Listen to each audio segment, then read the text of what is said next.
అస్మద్గురుభ్యో నమః. శ్రీమతే రామానుజాయ నమః. నేటి మంచి మాట. ఒకానొకప్పుడు ఒక రాజుగారు ఉండేవారు. అతనికి ఒక కన్ను ఒక కాలు మాత్రమే ఉండేవి. ఈ బలహీనతలు ఉన్నప్పటికీ అతను సమర్థవంతమైన తెలివైన పాలకుడు. అతని పాలన ప్రజలు చాలా సంతోషకరమైన జీవితాన్ని గడిపేవారు. ఒకరోజు రాజు తన రాజభవనం గుండా నడుస్తున్నారు. అకస్మాత్తుగా భవనం వసారా గోడలపై వేలాడుతున్న చిత్రాలపై అతని చూపు పడింది. అవి అతని పూర్వీకుల చిత్రాలు. అయితే ఆ గోడపై రాజుగారి చిత్రపటం ఇంకా పెట్టలేదు. శారీరక వైకల్యాలతో ఉన్న అతని చిత్రం ఎలా ఉంటుందో అని అనుకున్నారు.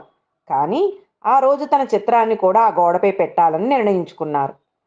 మరుసటి రోజు అతను దేశంలోని ఉత్తమ చిత్రకారులను దర్బారుకు ఆహ్వానించారు. భవన వసారా గోడపై తన అందమైన చిత్రాన్ని పెట్టాలనుకుంటున్నట్లు ప్రకటించారు. అతడి అందమైన చిత్రాన్ని చిత్రించగల వారెవరైనా ముందుకు రావాలని కోరారు. చిత్రం ఎలా ఉంటుందో దాని ఆధారంగా చిత్రకారుడికి బహుమతి ఇవ్వబడుతుంది అని ప్రకటించారు. దర్బార్లో ఉన్న చిత్రకారులందరూ తమ కళలో నైపుణ్యం కలిగిన వారే. కానీ రాజు ప్రకటన వినగానే ఆయనకు ఒక కాలు ఒక కన్ను మాత్రమే ఉంది కదా, మరి చిత్రపటాన్ని అందంగా ఎలా చిత్రించగలం అని వారు ఆలోచించడం ప్రారంభించారు. ఒకవేళ చిత్రం అందంగా కనిపించకపోతే రాజు కోపం తెచ్చుకొని వారిని శిక్షించవచ్చు. ఈ ఆలోచనతో ఎవ్వరూ ముందుకు రావడానికి ధైర్యం చేయలేదు.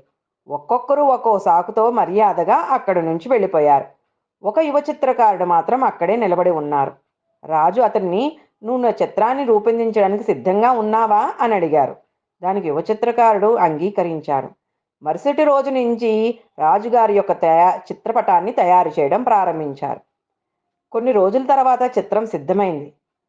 చిత్రావిష్కరణ రోజు వచ్చేసరికి సభికులతో పాటు ఆ చిత్రలేఖనానికి నిరాకరించిన ఇతర చిత్రకారులు కూడా దర్బారుకు హాజరయ్యారు. చిత్రాన్ని ఆవిష్కరించినప్పుడు రాజుతో సహా ప్రతి ఒక్కరూ ఆశ్చర్యానికి లోనయ్యారు. చిత్రపటం చాలా అందంగా చిత్రీకరించబడింది. చిత్రంలో రాజు గుర్రంపై రెండు వైపులా కాళ్ళు పెట్టుకుని కూర్చున్నట్లుగా చూపించారు. కానీ చిత్రంలో ఒకవైపు మాత్రమే రాజుగారు ఒక కాలు కనిపిస్తుంది.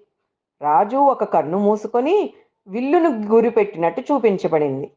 దానివల్ల రాజుగారి రెండవ కన్ను యొక్క బలహీనత కూడా కప్పివేయబడింది.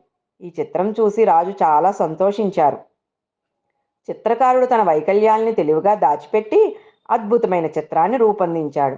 రాజు అతనికి బహుమతితో పాటు తన ఆస్థాన ప్రధాన చిత్రకారుడిగా నియమించారు. ప్రతి మానవుడు సామర్థ్యాల భాండాగారమే. అయితే ఆ సంభావ్యతను గుర్తించడానికి సానుకూల వైఖరి, ప్రేమ కలిగి ఉండటం అవసరం. క్లిష్ట పరిస్థితుల్లో కూడా సానుకూల దృక్పథాన్ని కలిగి ఉండటం ఏ సమస్యనైనా సరే సులభంగా పరిష్కరించడంలో సహాయపడుతుంది. మనం ఏ పని చేసినా మన హృదయంలోని ప్రేమనంతా ఆ పనిపైన కురిపించాలి. సర్వం శ్రీకృష్ణార్పణమస్తు.